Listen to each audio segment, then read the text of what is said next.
So my recipe also calls for potato because it's potato soup. So I have cut up most of the potatoes. I used 3 smaller ones.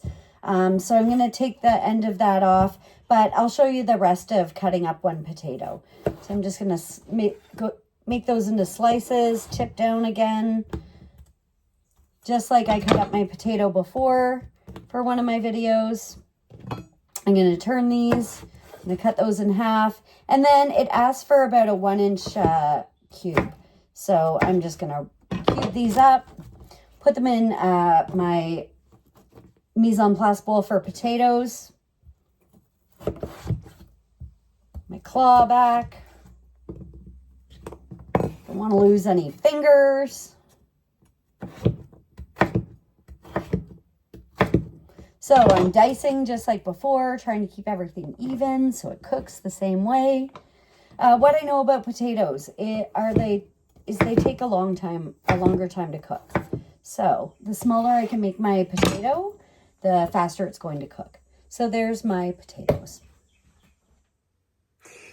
Here's my mise en place for my loaded potato soup. So I've cut the recipe in half. So I'm going to use half the ingredients. So how I do that is I just divide into 2. So I needed 2 tablespoons of butter. So I have 1 tablespoon of butter. I needed 2.5 cups of Mirepoix, and I have about a cup of Mirepoix. I needed 2 cloves of garlic. So let's talk about what's in here. I needed 2 cloves of garlic. I needed half a teaspoon of salt, a 1/4 teaspoon of pepper, 1 teaspoon of Italian seasoning. So I didn't have Italian seasoning. So I've added a little bit of paprika. I've added cumin. I've added a pinch of cinnamon. I added some fresh oregano and some fresh basil. And I have 2 tablespoons of garlic in there. Everything's going in together, so I loaded everything into 1 bowl. Then I have 2 cups of stock.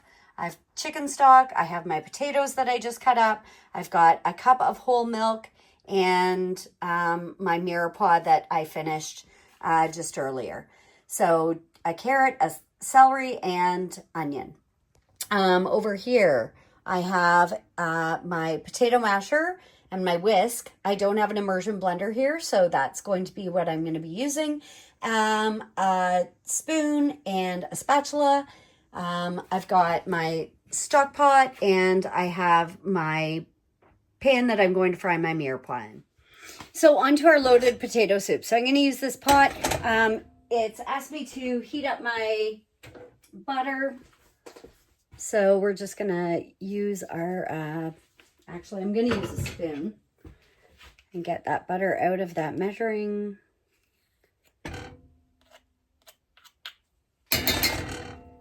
cup. So again, everything goes into our scrap bowl there. And then we're going to use our spatula now to take this Mirepoix that we made earlier from the stove into our stock pot here. So I'm just going to push everything in here. So this is already cooked. We don't have to wait for it to cook. And then it asked me to put in my spices.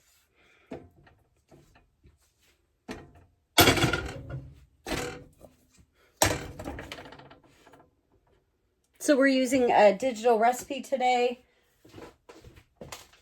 So it's asked me to put in all of my spices, all of my garlic, my salt, and my pepper. And I've got my stove at 5 right now. So I'm just going to put all of those ingredients in. Use my spoon to get the rest of them out. Starting to smell great in here. So again, I'm going to put a spoon in there. I'm going to put all of my dirty dishes in there.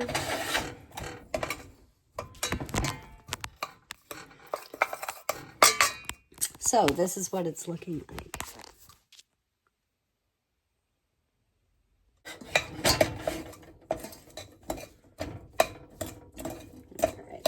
this all going together.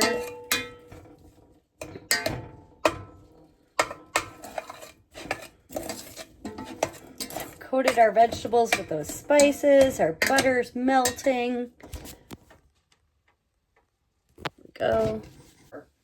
So the flour will help thicken our soup. So I'm just going to use this and get our flour in there. If we don't cook the flour, it's going to have a taste like raw flour. So we want to cook it. The thing with flour, though, is we don't want to cook it too long.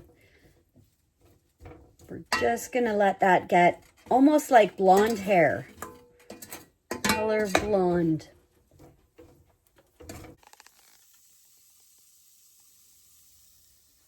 Then we're going to pour in our milk. So that was 1 cup of milk.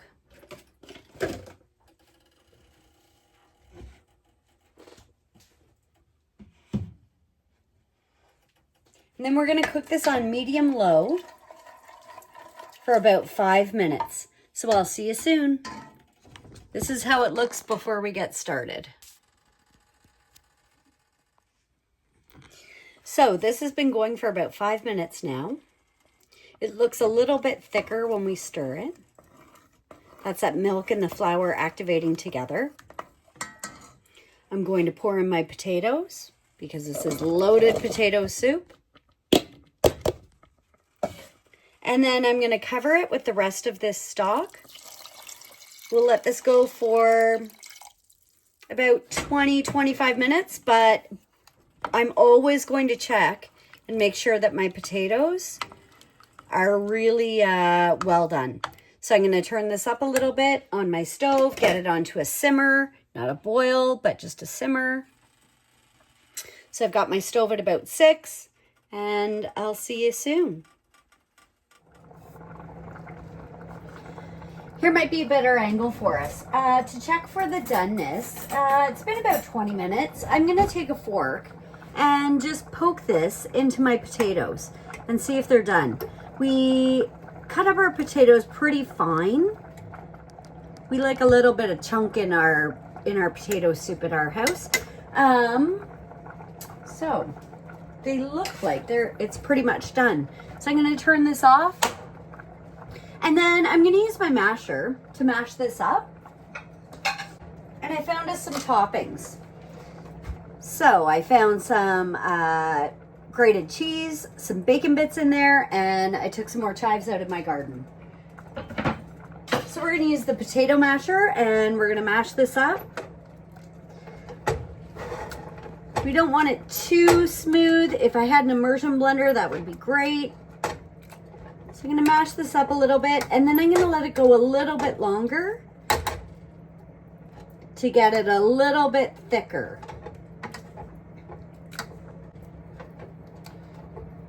Getting those carrots, the celery, the onion, everything's getting a little bit of a mash. But I like the vegetables to have a little bit of, and I'm just going to stir it constantly so we don't end up with any pieces at the bottom. Just let that thicken up a little bit.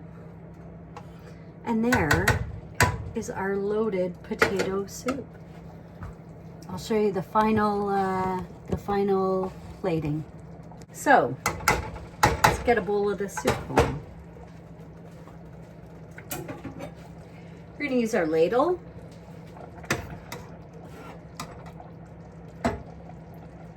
Ladle that in.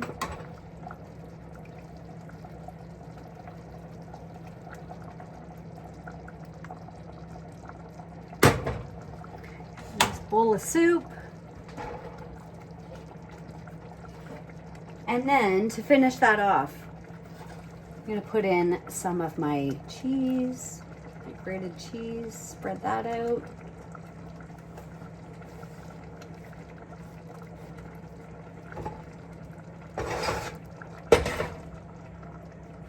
I'm going to put in some of those bacon bits, spread those out.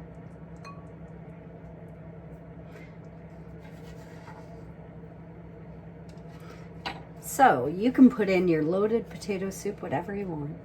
If you're a vegetarian, you don't have to put the bacon bits in.